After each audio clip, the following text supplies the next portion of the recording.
কমসম করে লিখুন।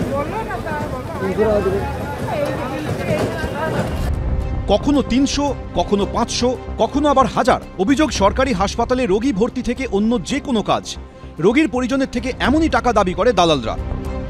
বাঁকুড়া সম্মিলনী মেডিকেল কলেজ হাসপাতালে রমরমা দালাল চক্রের সেই ছবি ধরা পড়েছে আমাদের ক্যামেরায়।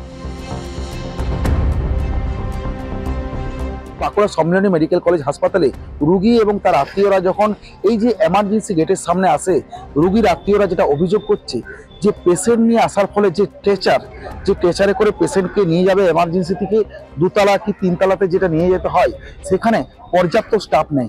এর ফলে দেখা যাচ্ছে যে দালাল চক্রের হাতে পড়তে হচ্ছে রোগী এবং তার আত্মীয়দেরকে। আসার সঙ্গে সঙ্গে তন্নায় ওরা চলে এলো গাড়ি করে, দিয়ে পরে বলছে আমরা নামিয়ে দেবো, এই করে দেবো, পয়সা নেবো আমরা। প্রথমে বললো 1000, দিয়ে বলছে 500, দিয়ে আমি বলে 500 আমি দিতে পারবো না, আমি গরিব মানুষ, 300 টাকা দেবো। আমার উপায় নেই, আমার কাজটা করাতে হবে, এখানে যেহেতু নাই তাহলে আমাকে ওদিকেই দরকার। কোথাও রোগীর পরিজনের সঙ্গে রীতিমতো দরদাম করছেন দালালরা।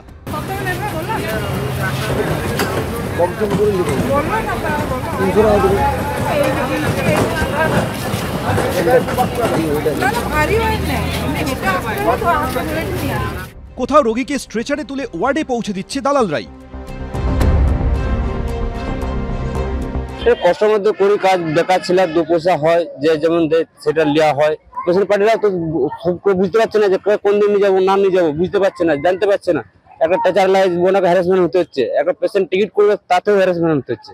তাহলে সেইগুলো লাগে আমরা করে দিই, সাহায্য করে দিলে আমার পয়সা পাওয়া যায়। আরেকজন তো মারাত্মক দাবি করলেন, স্টাফ তো নেই এখানে, আমরা থাকি, পুলিশ ডাকতে চলে যায় আমাদের অ্যাক্সিডেন্টের জন্য।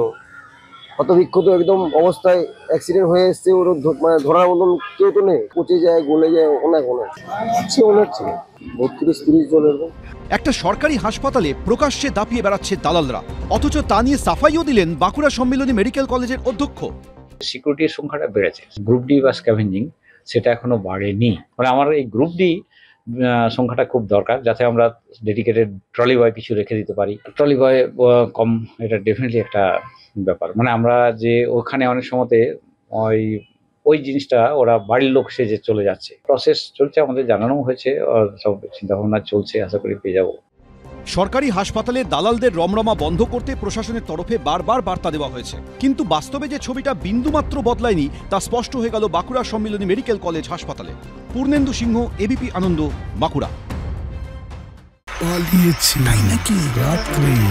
বাংলা গুজব চায় না, বাংলা খবর চায়।